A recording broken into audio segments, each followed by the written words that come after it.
Selamat pagi sahabat-sahabat yang dikasihi dalam Kristus. Pada pagi ini, kita akan mendengar renungan tentang si pendek. Ayat kunci kita terdapat dalam Galatia 6 ayat 11. Lihatlah bagaimana besarnya huruf-huruf yang kutulis kepadamu dengan tanganku sendiri. Nama Paulus ialah sebuah nama yang hebat dan paling mudah dikaitkan dengan Rasul Paulus yang terkenal dan sangat berjaya yang telah berkhotbah di banyak benua dan menulis banyak surat penting dalam Perjanjian Baru. Ramai orang tidak tahu nama sebenar Paulus bermaksud rendah hati atau pendek. Ini secara langsung berbeza dengan nama awalnya sebelum dia bertaubat. Paulus telah dinamakan sebagai Saulus semasa dia dilahirkan. Oleh sebab dia berasal daripada suku Benjamin, ibu bapanya telah memberikan dia nama yang paling terkenal daripada suku mereka. Saulus telah membesar dengan banyak anugerah dan kebanggaan. Dia maju dengan pantas ke kedudukan teratas dalam kelas. Dia fikir dia tahu segala-galanya.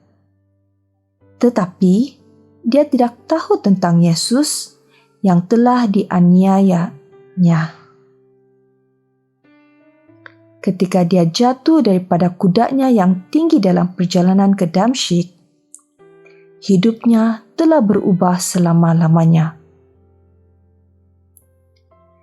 Daripada diambil bekerja oleh pihak berkuasa tertinggi negara, dia kini tidak mempunyai pekerjaan. Daripada matanya boleh melihat dengan tajam, dia kini separuh buta sepanjang hayat kerana kemuliaan yang telah dilihatnya. Dan daripada nama Saulus yang hebat, dia kini telah diberi nama baharu Paulus atau si pendek. Apabila Paulus masuk ke bilik, dia tidak kelihatan begitu menarik. Dia pendek, tersandung, dan tidak menonjol dalam apa-apapun.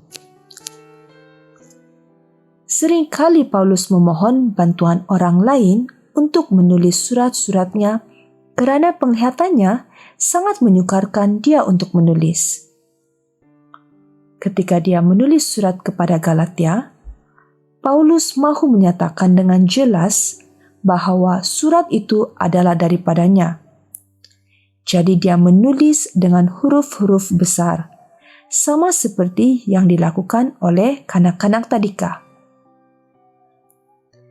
Jika Paulus yang mempunyai pelbagai jenis kecacatan boleh mengambil masa dan usaha untuk menulis kepada orang-orang yang dia ambil berat, tidakkah kita juga harus mengambil masa dan usaha untuk mengekalkan hubungan rohani dengan orang-orang di sekeliling kita?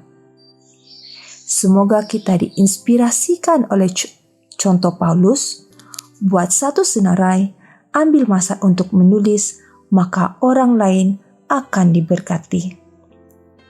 Mari kita berdoa. Allah Bapa yang berada di dalam kerajaan syurga, terima kasih Bapa atas renungan pada pagi ini.